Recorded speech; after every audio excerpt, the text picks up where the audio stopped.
How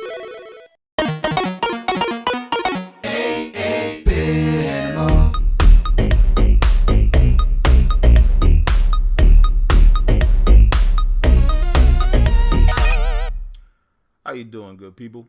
This is the 8-Bit Animal, and let's be honest here. When Sunsoft released their port of Spy Hunter on the NES, none of us looked at that or their port of Sky Kid and thought, those guys are going to be one of the best developers and publishers on the NES. None of us did. You know what changed our minds though? Blaster Master, Batman, Gremlins 2,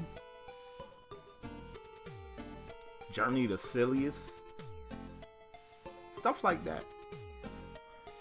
Not even Fester's Quest, which I will defend and have defended.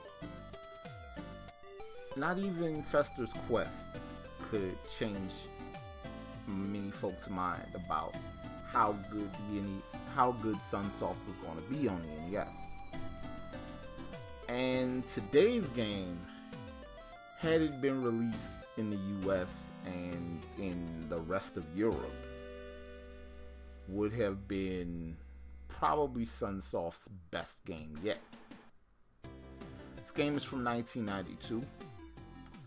And for whatever reason, only got a release in Japan and Scandinavia. I don't know either.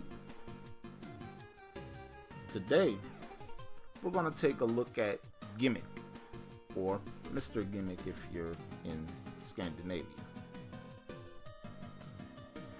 Now, Gimmick, you play as this little creature that is mistaken for a plushie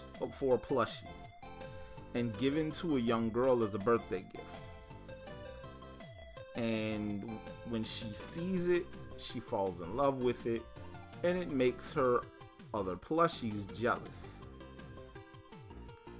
And her other plushies, because they're jealous and they don't want to share her with Gimmick, kidnap her and take her to another dimension.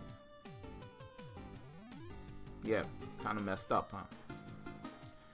So Gimmick springs to action, springs to life, and goes into a portal to track them and the young girl down. And what follows is one of the best action platformers that most of us never heard of.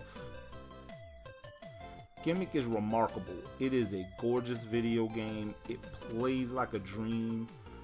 The control takes a little getting used to, but all in all, it is a wonderful video game. Like I said though, the controls and the difficulty are the two caveats in this game. With this game, movement, a lot of movement, and a lot of the way Gimmick defends himself with that little star. Those things are physics based, and so if you don't time your throws correctly, the star will just go wherever it decides to go. It's also momentum based, so it's based on movement, and it also only returns to you once it's either off the screen or the star that you threw previously is destroyed, stuff like that. As far as the difficulty on this game is very, very high tier. You start levels with 2 hit points. The maximum you can get is like 4. And there are special items that you have to collect in order to get to the final level.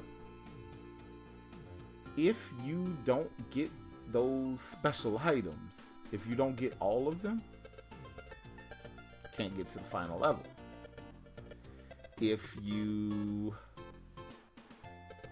die at some point and continue even once, you can't get to the final level.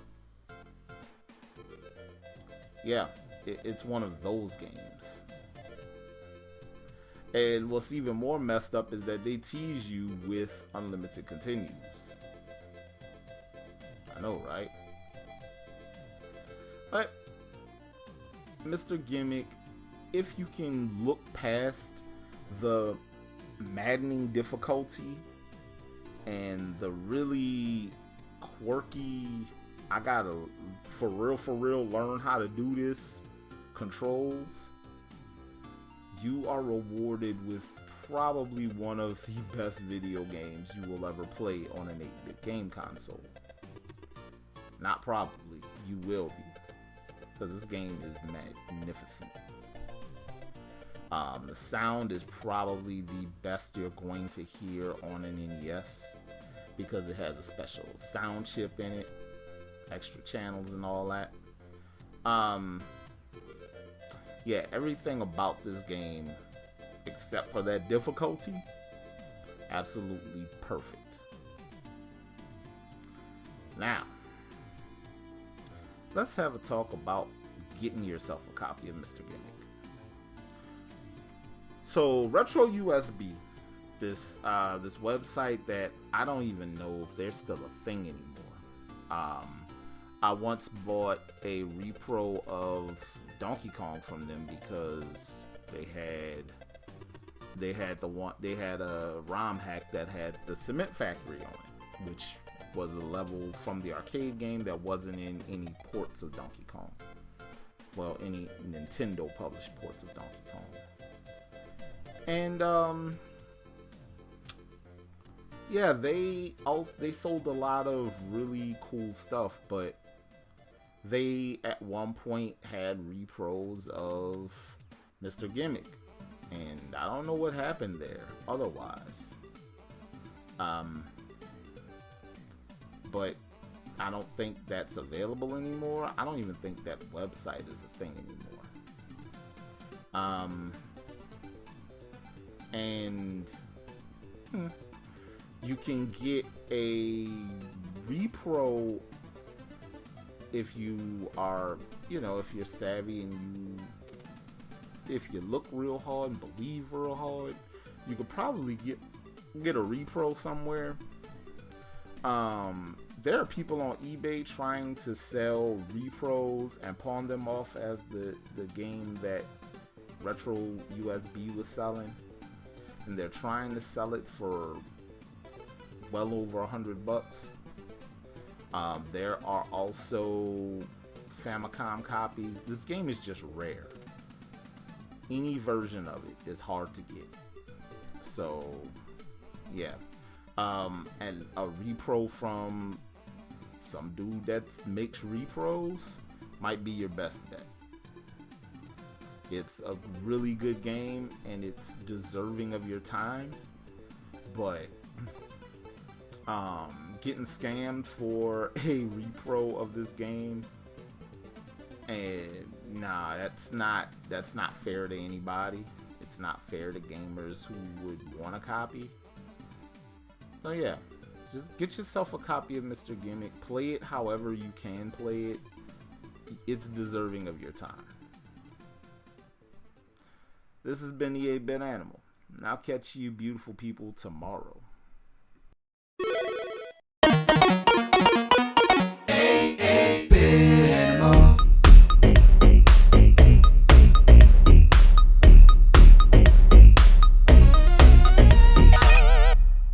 Tomorrow. Kind of weird that the first baseball game with the Players Association license was unlicensed, right? Kind of weird.